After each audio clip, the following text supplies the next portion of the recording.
What causes low levels of motivation? Some people just aren't motivated or just aren't motivated enough. This is difficult to understand for people that always have motivation, and they slap labels on these people like lazy, stupid, or uncaring.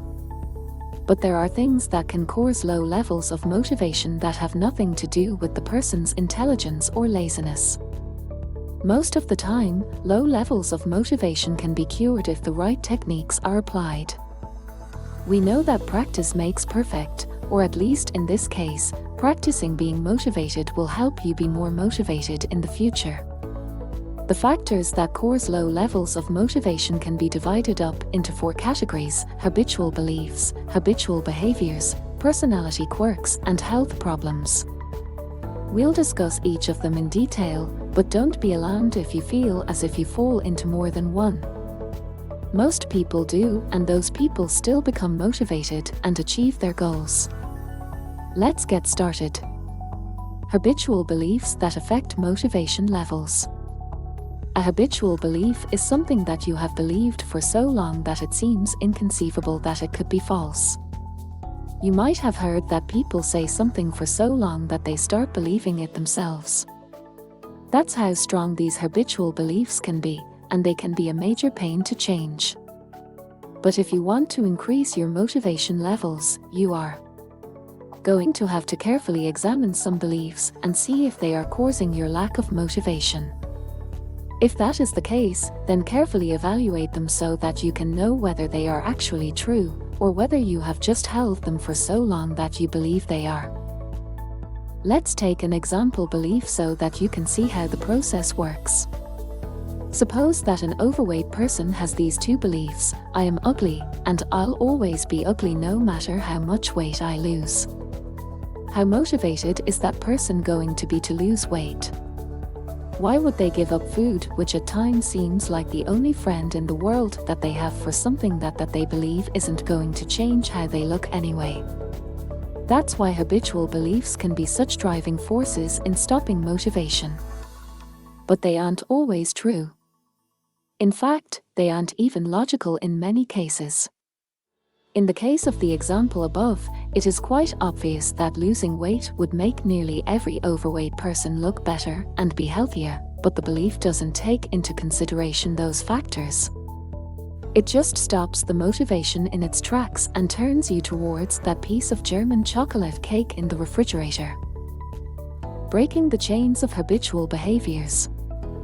Habitual behaviors are different than habitual beliefs in that they are not based on any particular belief and don't really have a foundation, but you have been doing them for so long that it can be almost impossible to break the habit.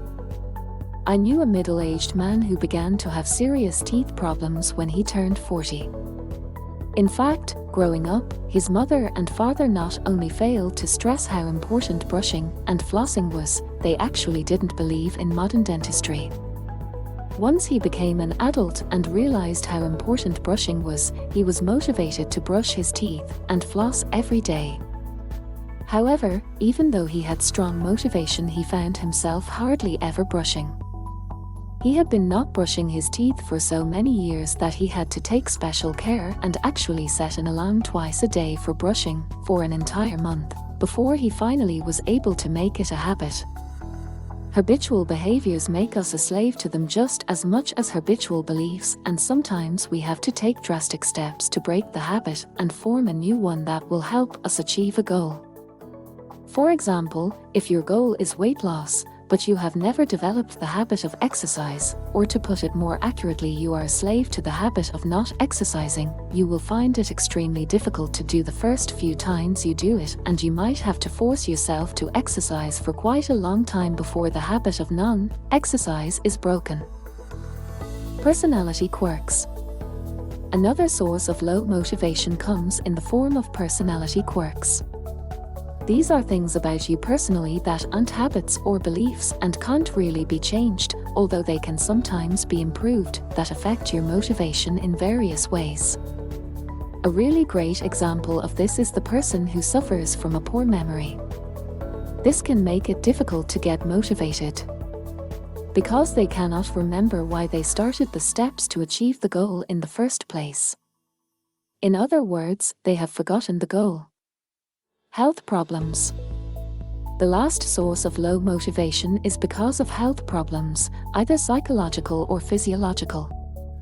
There are actually a number of problems that can cause low motivation, and often, people go through their entire lives undiagnosed and are never able to achieve their goals or do the things that they wanted to do because of this particular problem. Let's go through them one by one so that you can eliminate these as a possible cause of your low motivation. Depression. Depression is by far and wide the most common problem of low motivation when it comes to psychological problems. Depression can make people want to stay in bed all day, and no matter how much they might want to achieve their goals, they are unable to because of the disease. Usually, once someone is actually diagnosed with depression, getting them on the right antidepressants is a huge step towards helping them achieve their goals. However, bear in mind that even if a person is diagnosed with depression and benefits greatly from getting on the right medication, they still have a whole lot of habits that they are going to have to break to get them to where they can achieve all of their goals. Low blood sugar. People that have low blood sugar can have physiological reactions that make motivation difficult.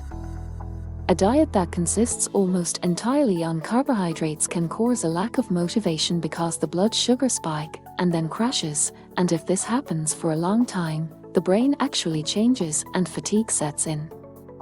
Warning signs are people who don't eat breakfast and people who drink a whole lot of coffee or lots of energy drinks. Brain inflammation. When you have brain inflammation or brain fog, your neurons are firing slower than normal.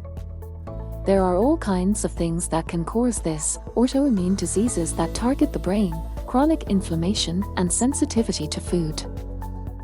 Hyperthyroidism. This is one of the aforementioned autoimmune diseases where the thyroid gland is being destroyed by the immune system.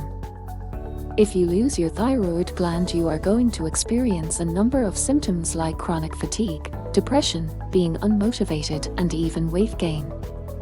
Sensitivity to gluten. Not being able to tolerate gluten is a common problem these days, and many foods are going gluten-free because of it. Some of the symptoms of having a gluten intolerance and ingesting gluten anyway include depression and fatigue that can make it difficult to get up and do anything.